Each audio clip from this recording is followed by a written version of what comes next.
Okay, great. Good morning. This is Senate Natural Resources and Energy, and it is Wednesday, May 21st.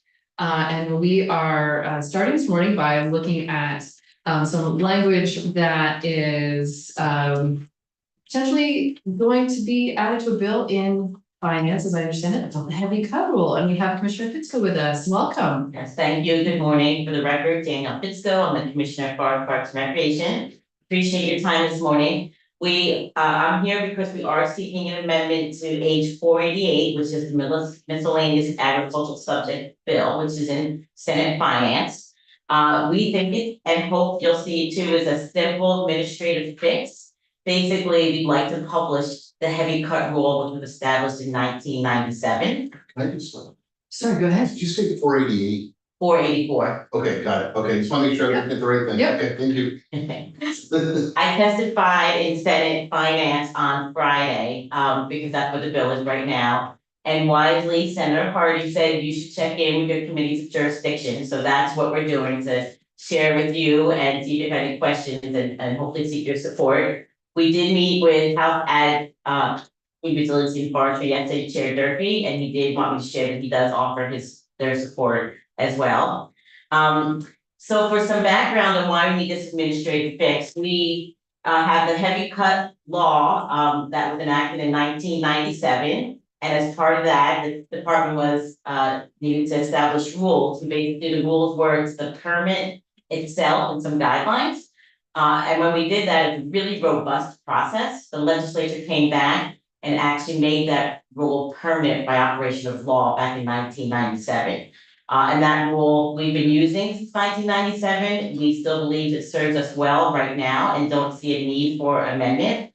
However, in 2016, the legislature updated the administrative rules procedure. No, yeah, AR.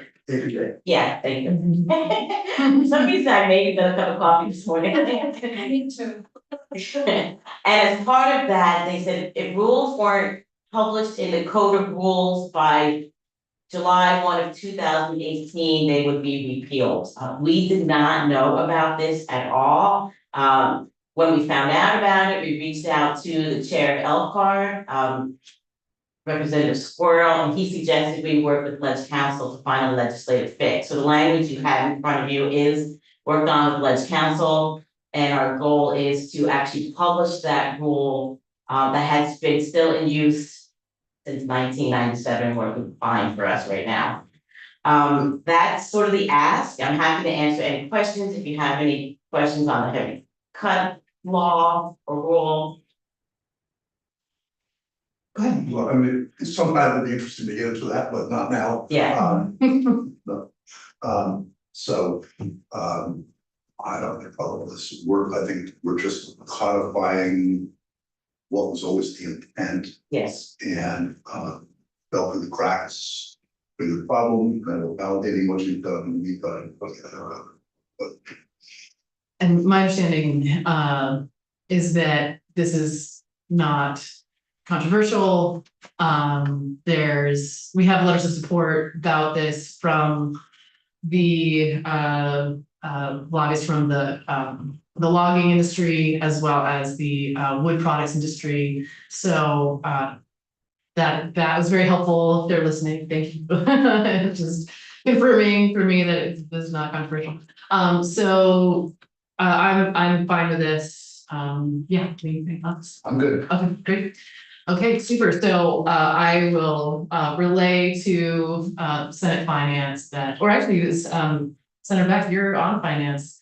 You pass along our support. I'll probably also have a conversation with Senator Cummings as well, but just so that she's aware. Thank you. Okay. Appreciate your time. Thank you very much. Have a great. Okay, you too. All right, and at 9:45, I anticipate seeing Senator Brennan in here to talk about an amendment that he is intending to bring to 319. So looking forward to that. So we'll take since he's not here yet. Leave it open. Okay, yeah, we're gonna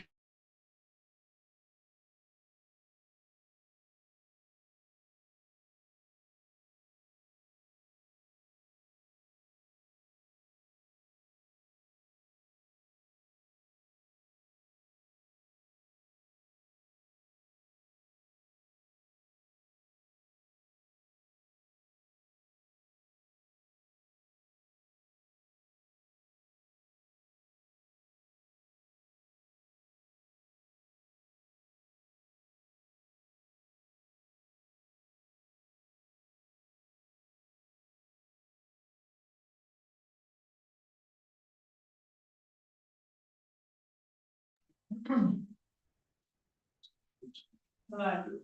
welcome back. This is Senate Natural Resources and Energy, and we are looking at amendments from Senator Brennan. Welcome. Welcome, thank you, I appreciate that. For the record, Pat Brennan, Senator from Grand Isle County, a little bit of Colchester.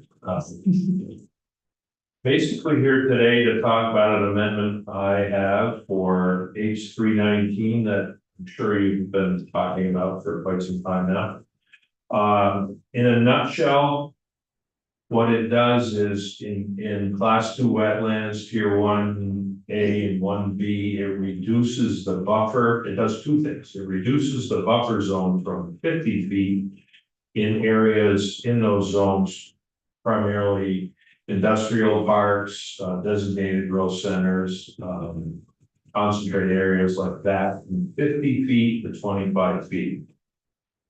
That's the crux of that, and that in itself, the reason for that is it gives more predictability to the building process, to the development process. It helps many projects throughout the state. Would add definitely be a boon to the housing crunch that we have, and would help with adding additional units to many projects. Just as an example, you don't want to vary Prospect Heights, that if that buffer zone were reduced from 50 feet to 25 feet, could add an additional 20 units to that project.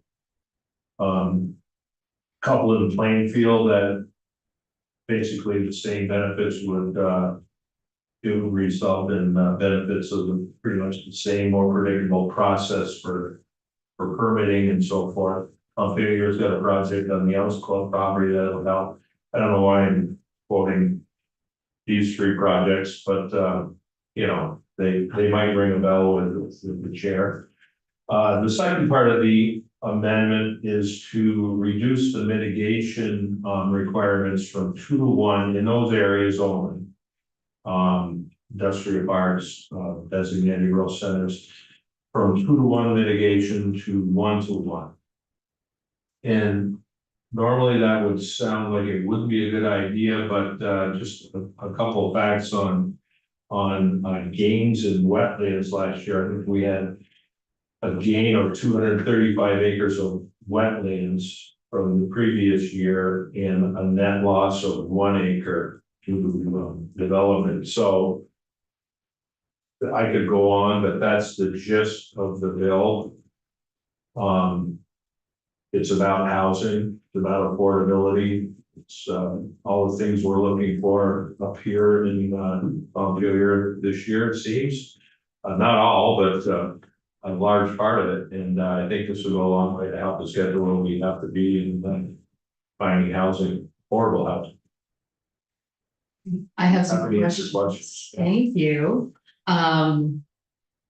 So I believe that as I was reading through your amendment, just trying to break down what it's doing. I think one of the things that this section 34 and 35 are doing that you didn't mention was that it creates effectively you have to have a mapped wetland, and if it's unmapped, then you can build in it.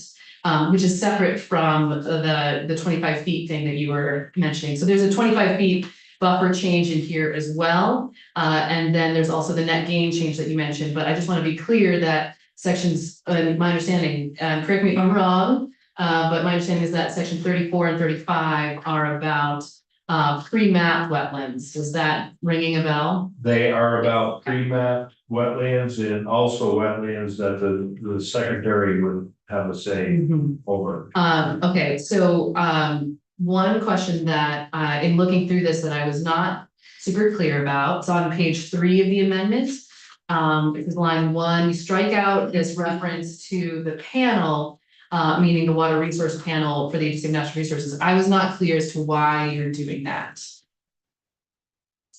I'm having a hard time finding where you're. Oh, so Overview of Page 3. yeah.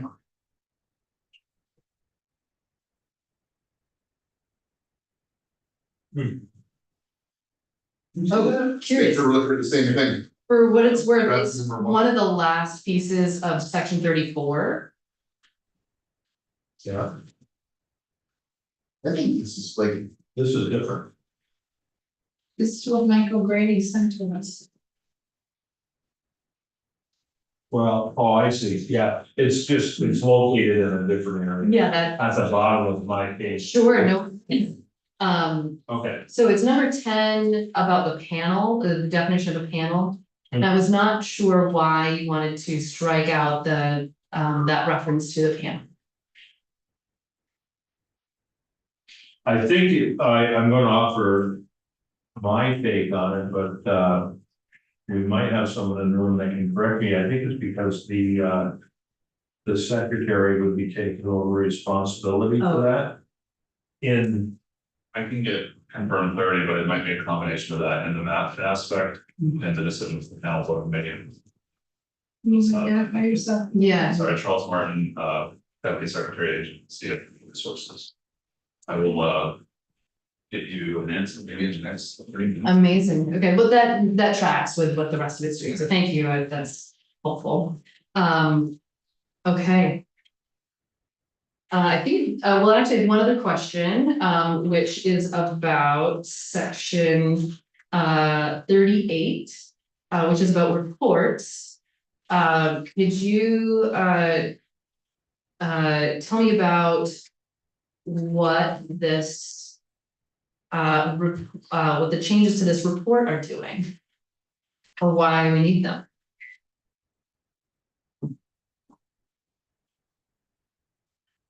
Well, I think the reason for the report is that it will be a check back to make sure everything is that we're doing to see how the end results are of the reduction in buffers and the mitigation. We'd like a report on net losses and gains and wetlands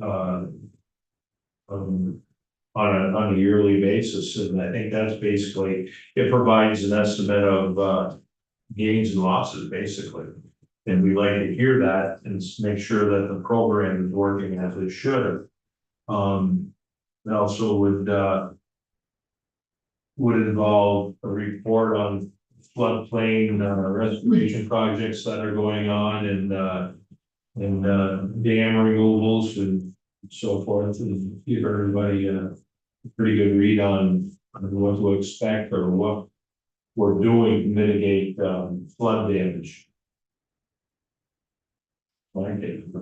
Are we talking about the mitigation sequence stuff or different? Section 38. 38, the reports, program reports.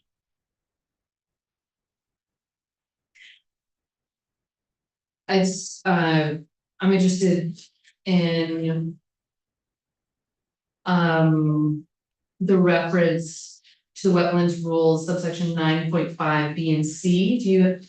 Do you happen to know what that is? I think that should all just be standing reports that we already do. Right? That's not underlined. It's the only thing underlined is to The mitigation the sequence, mitigation, which but is a separate amendment here. And speak to or that's not very specific. Wait, I'm confused. Sorry, but what is the mitigation sequence? So the kind of point of the mitigation sequence stuff is to give people a little bit more clarity when you approach your process for mitigating the wetland, kind of, you understand what your big word is, in kind of a more concrete way. So as to get at the predictability that a lot of the development community has said they feel they're lacking when they kind of get these disparate mitigation sequence instructions. So A&R currently does not have published on their website. All that sequence. underlined, yeah, that underlined paragraph, we don't have the sequence to reference for people. So this is should in theory provide people with a little bit more clarity and less uncertainty when they're kind of entering into this process. So that was the intent anyway. Do you need a rule, I'm sorry, do you need this in statute to do it? Or can you just do it? it would be very helpful for it to be in statute. Okay, so you could just do it, but it would be helpful. It would certainly be helpful, yeah, from a Okay. administrative standpoint. Just be clear. And the Vermont Wetlands Rules subsection 9.5 B and C, can you just help me out with that reference? Hopefully.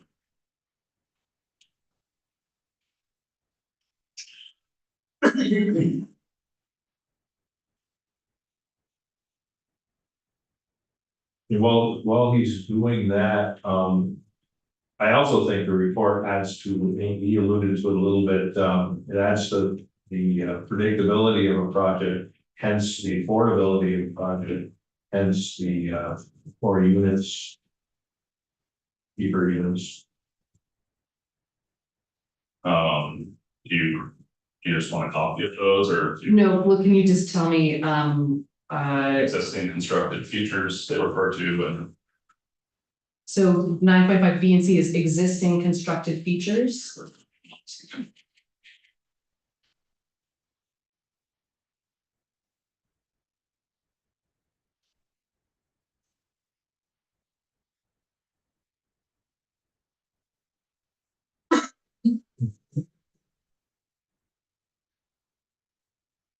I have not memorized our levels, but it's necessary. Understand. Maybe one day. So 9.5 individual permit review standards. Mhm. B refers to mitigation sequencing. And C refers to compensation.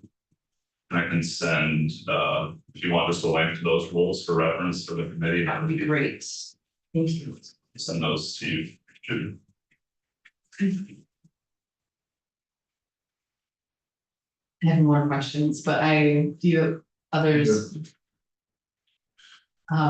You wanna go or I don't have any questions. Yeah, fair enough. Nice. So. Thank you for bringing this up. Thank you for letting us know that this was, something that you all were intending to bring forward. I don't think it'll be any surprise that I'm not in favor of this, and fully agree that we're in a housing crisis and that we need to be working towards making the process smoother. Would love to see that, would love to make it more predictable. Don't think this is the path forward to do that. And I have lots of things to say about why. So, well, actually, I am assuming that you, as you're bringing this forward, or as the agency is bringing this forward, that there are no studies that you all have that show that 25 feet is a sufficient buffer for a wetland to maintain its functions as a wetland. I think we're confident the wetland can maintain its function on the wetland itself. The buffer is more your access to the wetland, if you're water or animals or plants, I suppose, but I don't know that we've specifically studied what a 25-foot reduction in heavily developed areas would do. I'm sure someone has, but I don't know. I would love for you to send me any studies that you have about that. Okay. Okay. And just, not a reminder, but just, maybe it is, we're only talking about class 2 industrial parks, designated growth centers, and I anticipated that question. The answer I have is I don't have concrete evidence that there's no difference from building right up to the wetland that would hinder that wetland. If anything, it may hinder access to a few creatures out there. So the 25, if you're gonna give somebody a 50-foot buffer, you reduce it to 25, I think it doesn't reduce the access to that wetland or have an impact on it. But that's Pat Brennan, that's not us, it's society. scientific explanation. Thank you. So I'd love to see any scientific evidence to that, speaking to that buffer level. So in addition, this, are you well, I'm not gonna ask this as a question. My impression is that there's a significant amount of overlap between floodplain areas, particularly the downtowns, and our growth centers. And so these are places that are particularly important for the wetlands functions. So I have a lot of concerns, but thank you. Yeah, I should have, we took a ton of testing, a lot of thought to this last year, in committee, and was never the intent. What we did was transfer and made sure we had robust apparatus to actually protect these. Just by letting it happen in the local rather than having it happen, in Active 15 once, the new construct was in place. The other thing is the designation program is really not tax credits. And it really has, at this point, I could never, frankly, consider doing this until we had the whole new system in place, what the 1As are, and what was in them, and we knew what the challenges are. Just think that the wetlands are maybe even more important than ever in these areas. And they're the most important wetland areas, but they're very important these farming areas too. And it's just never needed to not pay attention to natural resources in downtowns. It's gonna think about how to make the process for figuring out go somewhat more smoothly and more predictably. And I'm with you all on that. I'm all for it. There's a lot of work we need to do on that. I mean, not just this process, but overall. And this whole construct that putting in place with 181 is actually about making the process more predictable, making decisions up front rather than after the fact. And I think, but this is just not what was intended for this issue. So But I do want to thank you for bringing this and for talking and for taking all of our questions and our concerns and everything. So appreciate that. Yeah, thank you. Yeah, for sure. Again. Yeah, absolutely. And we are not gonna take a straw poll because we could, but we're a little shy of a full set here. So again, I'm really sympathetic to that notion that we need to make the construct easier to navigate and need to make upfront decisions, not after the fact decisions. And that's what we were trying to do. But this just isn't quite consistent in my mind. And I think it actually puts resources and maybe where you could make a case need them the most. So Okay, Great. well, thank you. Well, thank you. All right, we'll see you up there. Yeah, absolutely. So we're gonna take a vote and. Oh, since we didn't have everybody, I figured when we could, it'd be, I mean, you know.